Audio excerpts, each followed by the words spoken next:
What's up, guys? Sanitary here. I want to share with you article that I read. You may have heard about it. I'm just going to briefly go over it and give you my overall thoughts. It's a study finds Subway's chicken only contains about 50% chicken DNA.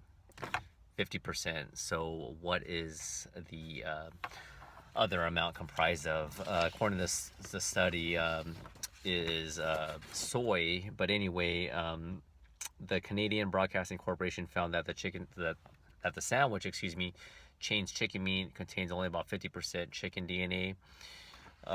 They said that Subway, they tested a bunch of other companies like Wendy's, McDonald's, Tim Hortons, and Subway's chicken strips and their chicken sandwich registered at the most lowest amount of chicken DNA, which is about 53.6%, if you want to be precise about it. The other competitors contained up to 85 to 90% chicken, but Subway was at a whopping low score of 53.6%. They said that it was Trent University's Wildlife Forensic DNA Laboratory. They said they were so surprised by it that they tested 5 more samples of chicken strips and chicken sandwiches, and still it only registered about 53%. And also, Subway tried to do some damage control and said, quote, "However, we are concerned by the alleged findings you cite with respect to the proportion of soy content. Our chicken strips and oven roasted chicken contains 1% or less of soy protein. We use this ingredient in the products as a means to help stabilize the texture and moisture." And they said they're going to look again into the supplier to making sure the chicken meets the high standards. This is not the first time that Subway has been under some scrutiny.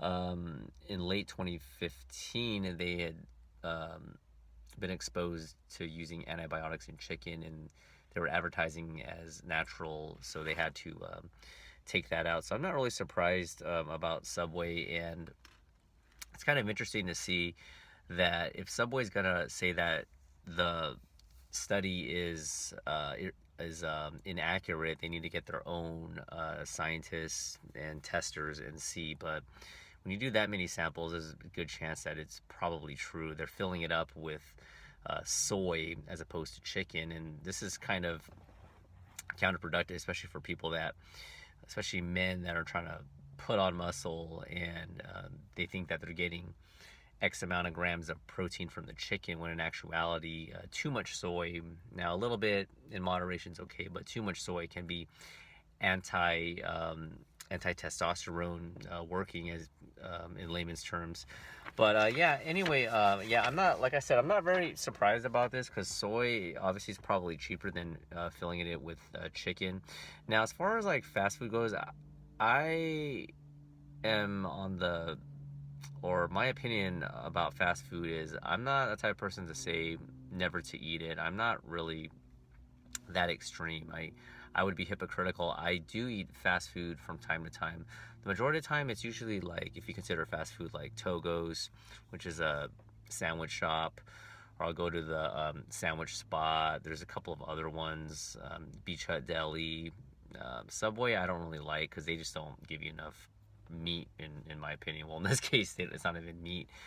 And then I'll occasionally eat some Popeye's chicken, but as far as like McDonald's and Wendy's and all that, I pretty much stay away from it. As far as how often to eat fast food, in my opinion, I don't really know.